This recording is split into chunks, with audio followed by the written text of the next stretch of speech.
Hey there, this is An Arm and a Leg, a show about the cost of healthcare. I'm Dan Weissman. And this episode is a big treat. So last time, we told the story of a woman who needs a drug that costs more than $500,000 a year. And I promised that this time we tell the story of how that drug got its crazy price tag. I might have mentioned that Las Vegas and nacho cheese sauce play supporting roles, but there's something I didn't tell you. We've produced this story with our friends at 99% Invisible. That is a super smart, super charming show about the unnoticed design that shapes our world. And as befits a show about design, 99% Invisible always sounds amazing. And the host, Roman Mars, is one of the smoothest storytellers alive. So this will be their version of the story. Me and Roman will take turns telling it, but he's our host for the next bit. I'll come back here at the end with a quick word about what's next on An Arm and a Leg. Catch you then. This is 99% Invisible. I'm Roman Mars. Abbey Meyers grew up in Brooklyn and married a guy she'd known since they were kids. Their first son, David, was born in 1968. By the time David was 2, Abbey noticed something was different about him. David's face would twitch. He sometimes made involuntary noises. His arms flailed around out of control, so he could barely feed himself. He was very disturbed by the movements because other kids would make fun of him. David's teachers often got upset with him in class. So you can imagine the torture that he went through. One Sunday morning when David was 8, Abbey watched him try to read the funnies, but he couldn't keep his head steady enough. It was heartbreaking. That's producer Dan Weissman, the host of a new podcast about the cost of healthcare called An Arm and a Leg. Watching David struggle with the comics, Abbey was ready to cry. She put off doing the dishes, sat down, and picked up another section of the paper. And through total coincidence, there was an article about a teenager who had symptoms just like David's. Facial tics, weird noises, flailing limbs.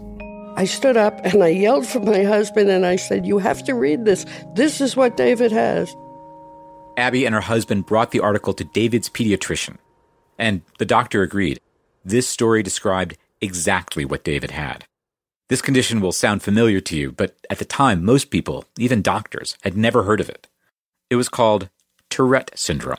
Speaking to doctors, many doctors after that, they said they never heard of it because they simply were not taught very much about rare diseases in medical school. And back then, when so few people had heard of it, Tourette's was considered super rare. It just seemed bizarre to me that I got a diagnosis out of a Sunday newspaper. From there, Abbey found a specialist who eventually turned her on to a potential treatment for Tourette syndrome that was being tested out in clinical trials. Well, it wasn't being tested for Tourette's. The drug company was mainly hoping to market this drug for schizophrenia. The particular drug had been made available in Europe for a while, and doctors knew it worked on Tourette's. So David got in on a trial for this drug with the hopes that it could be approved in the U.S. And it turned out it worked really well for him. But the drug trials didn't go as well for schizophrenia, which was supposed to be its more common use. So the drug company decided the market wasn't big enough, and they just dropped the drug entirely. And so companies just said no, they wouldn't do it. They wouldn't make the drug, they wouldn't sell it. And this is how Abbey learned a term that would define the next few decades of her life. Orphan drugs. Orphan drugs. As Abbey learned, drug companies weren't interested in developing treatments for rare conditions because the big money was in drugs with tons of customers, antibiotics or drugs for stuff like diabetes, high cholesterol. They just didn't think selling a drug for Tourette's would be a big moneymaker. So promising treatments like the one that had been working for David became orphan drugs, with no pharma company to raise them. To keep herself from going nuts with frustration, Abbey Meyers joined the Tourette's Syndrome Association. It was pretty small. They immediately invited her to join the board and asked her what she wanted to be in charge of. I sure did not want to become the fundraiser or the arranger of special dinners or anything like that. And I wasn't a doctor, so I didn't want to do the research end of it. That left lobbying and advocacy, spreading awareness, Abbey started figuring out how to do that, and she found a mentor. Her name was Marjorie Guthrie. Marjorie was the widow of Woody Guthrie, the iconic American folk singer who wrote the song "This Land Is Your Land." Woody had died in the 1960s of Huntington's, another rare disease. She was on a mission for her whole life, which was to find the answers for Huntington's disease. Marjorie was great at it. By the time Abbey Meyers started lobbying, everybody connected with rare diseases knew Marjorie Guthrie. Abbey took note of one of Marjorie's best tricks. Marjorie would be talking with scientists or pharma executives, and they'd be using technical jargon. She'd say, "Please talk to me in plain English. I'm just a housewife." And they would. And when experts couldn't hide behind technical jargon, Marjorie Guthrie would pin them down, put them on the record, and use their words as ammunition. For instance, she could get experts to explain exactly how promising a proposed drug might be and why they wouldn't sell it. And all of that would be in there in plain English. So when Abbey started meeting with government officials, she introduced herself the same way. Just a housewife. She figured it wouldn't be a bad thing to let them underestimate her a little.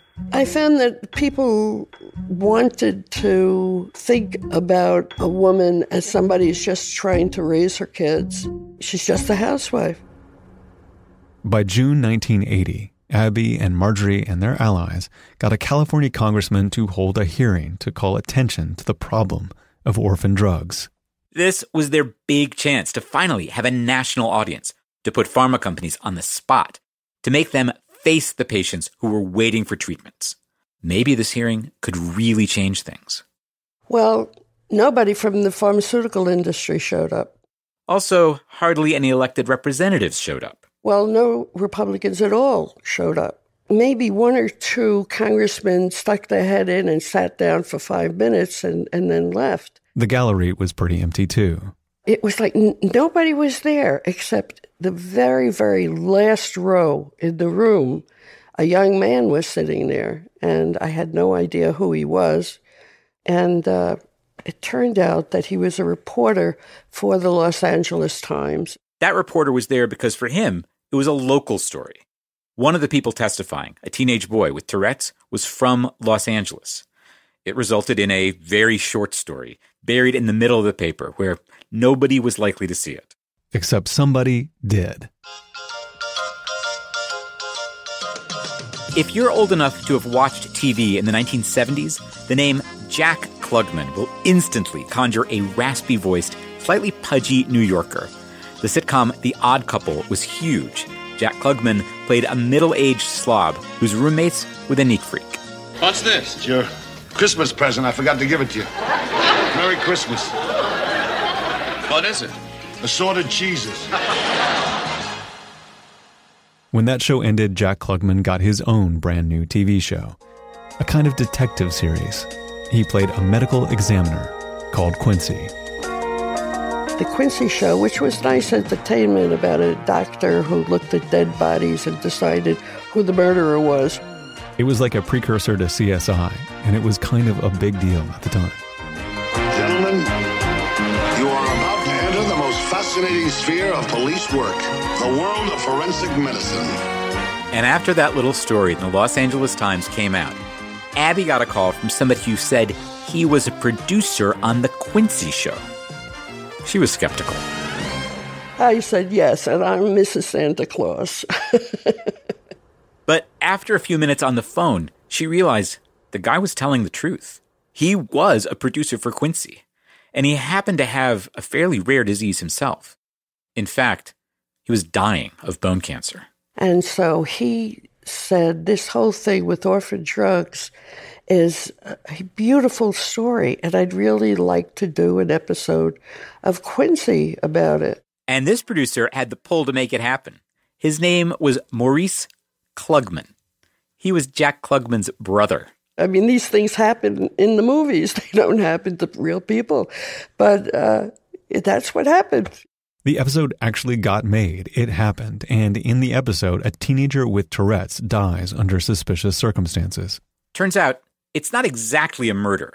But by the time Quincy figures that out, he meets another young man with Tourette's and gets obsessed with the problem of orphan drugs.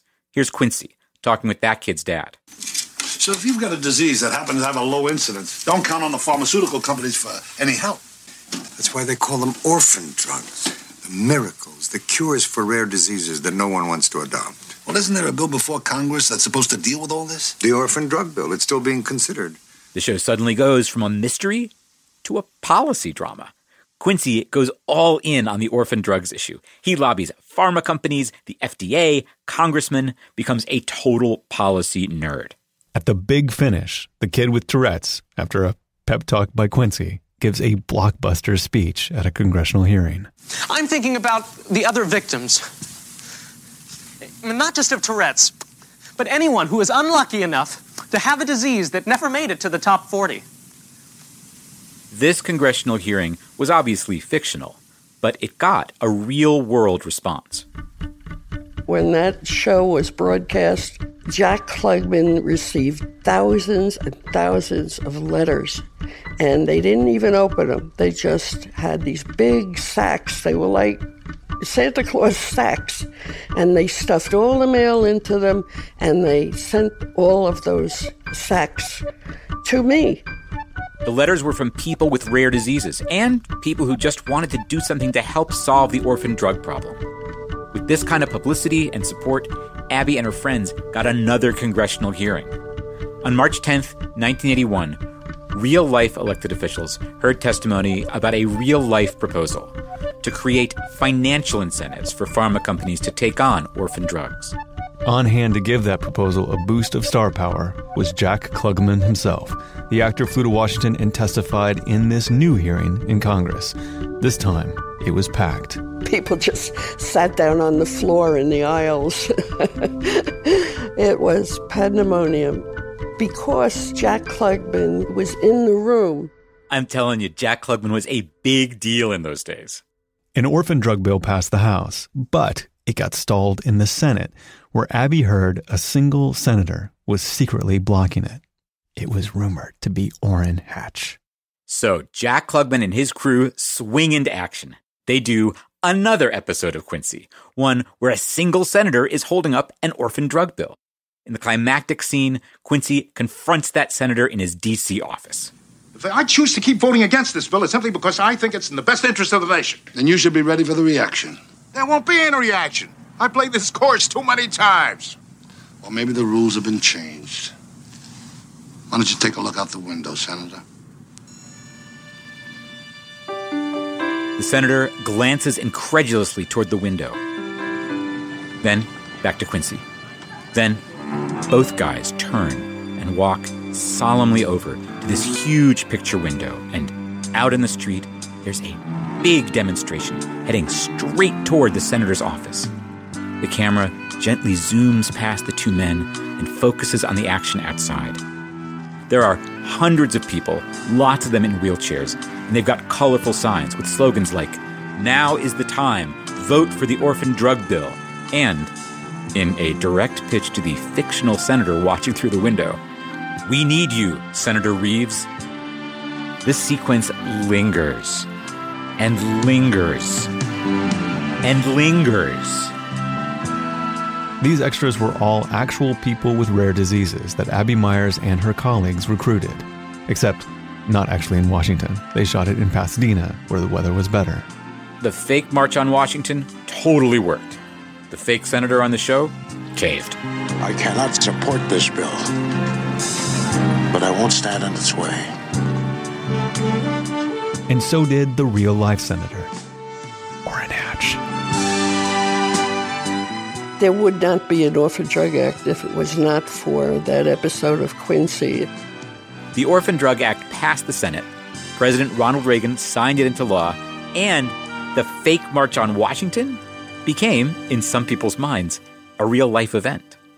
People would say to me, that March on Washington was wonderful. There wasn't a March on Washington. But you know, it was on TV, so... Abbey Meyers went on to help start a new advocacy group, the National Organization for Rare Disorders, and she ran it for more than 20 years. But these days, when people ask her about her legacy, this is what she tells them. Be careful what you wish for. It might come true. The Orphan Drug Act of 1983 created financial incentives for pharma companies to develop drugs to treat orphan conditions. The Orphan Drug Act basically says once the FDA agrees a proposed treatment will address a rare condition, under current definitions that means it affects fewer than 200,000 people in the U.S., then the developer qualifies for special goodies. That includes subsidies like actual taxpayer cash for clinical trials and a big prize at the end. The first drug company to get FDA approval for a certain kind of treatment gets market exclusivity. Basically, a monopoly. No one else can market an equivalent drug in the U.S. for 7 years. Which means that during that 7-year period, the company gets a chance to make money off this drug even if relatively few people use it by setting a higher than usual price. You know, if you have a drug for high blood pressure, it's probably half of the United States needs blood pressure medicine. But with a rare disease, you're not going to make money if you charge a normal price for those. And then drug companies realized that if they had a monopoly, they didn't have to charge anything that would be remotely considered a normal price. They could charge pretty much whatever they wanted, especially if the insurance companies were paying for it. It took pharma companies a few years to catch on to how good a deal the Orphan Drug Act could be. But by the 1990s, things were definitely rolling. One rare disease drug came out in 1991 with a price tag of $150,000 a year. It was huge money. I've been involved in the formation and financing of biotechnology and healthcare companies for almost 30 years. This is Joshua Schein, and he's one of the many entrepreneurs who took advantage of the orphan drug policy. His path to the big pharma money led through Las Vegas. It illustrates just how Wild West this new world could be. In 2003, Joshua Schein started a company called Lev Pharmaceuticals, and this company had just one mission, a single thing it was going to do. Lev Pharmaceuticals was going to market a drug for a rare disorder called hereditary angioedema. Actually, the drug already existed. It had been used successfully in Europe for 30 years, but nobody had taken it through clinical trials in the U.S. As Schein recalls, that looked like a good setup. It seemed like a very good opportunity from its inception. We saw a serious unmet clinical need in the U.S. To bring this treatment from Europe to the point where it could be sold in the U.S. meant that Joshua Schein would have to raise enough money for Lev Pharmaceuticals to run clinical trials for FDA approval, which would be a lot easier to do as a publicly traded company. And that's how they found Fun City Popcorn. Right, it's not a typical path, and that's certainly not a typical name for a biotech company. Fun City Popcorn sold popcorn and nacho cheese sauce to concessionaires all around Las Vegas. They had hundreds of clients, malls, ballparks, skating rinks, you name it. But of course, Lev didn't pursue Fun City for their nacho cheese sauce recipe. It turned out Fun City's owners were getting out of the popcorn and concession business, and they were game to try something new. Fun City agreed to actually merge with Lev Pharmaceuticals, thus bestowing on Lev their status as a publicly traded company, which made it easier for Lev to attract even more investors. But for a few months, until they could get the paperwork sorted out, they had to go by the name Fun City Popcorn. We felt we could overcome the name Fun City Popcorn and the jokes that might bring up. Did people kid you about it? Sure. Still do, apparently. Schein could laugh all the way to the bank. Over the next few years, Lev Pharmaceuticals raised about $75 million to pay for the clinical trials that would win FDA approval. Of course, Joshua Schein still had to get the trials done and do it before anyone else. After all, the Orphan Drug Act is set up to give a monopoly to whoever gets to the treatment first. Finishing second can mean losing the whole investment. It was a real horse race to see who could finish the trials first.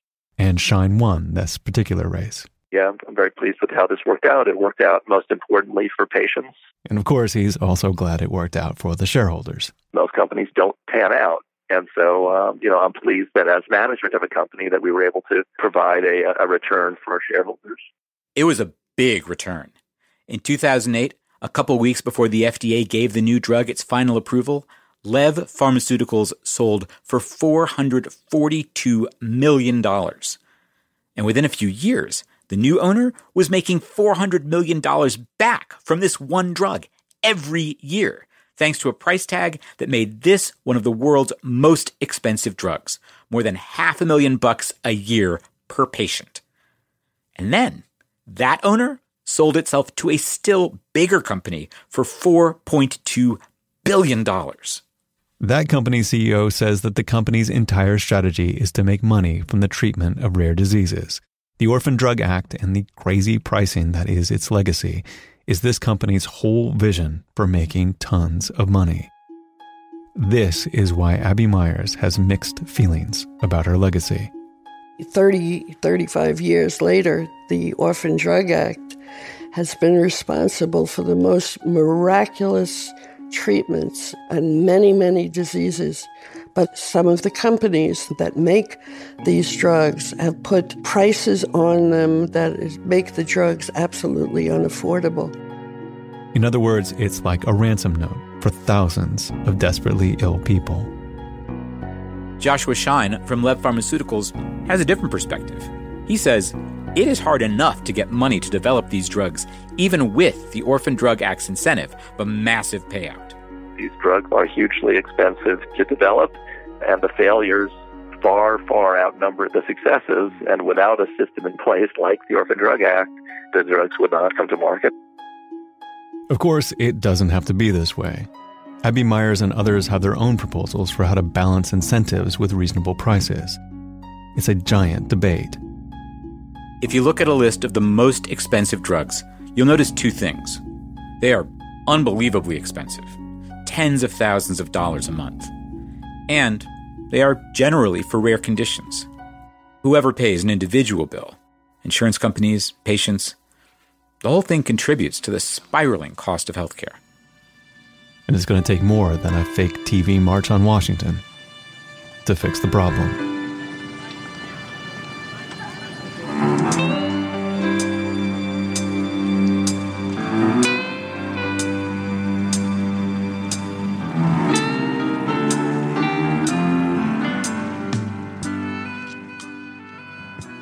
Oh man. Thank you to our friends at 99% Invisible for making this episode with us. And let me just say on that last point, figuring out what it'll take to fix these problems, that is exactly why we are doing this show, An Arm and a Leg, so that we can see the problems clearly and maybe find some answers together. Or at least bring down our blood pressure enough by enjoying a good story or two that we can start to think about things in a less freaked out way. Next time on An Arm and a Leg, why you are probably going to choose the wrong health insurance. And so am I. People would rather do their taxes or go to the gym than shop for health plans. No kidding.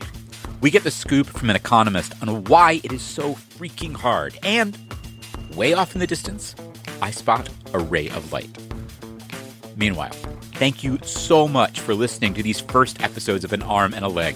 Our first season runs for the next 5 weeks. You can find out more at armandalegshow.com, and you can subscribe anywhere you get podcasts. So go ahead and do that now. And I'll see you here next week. Cool? Till then, take care of yourself.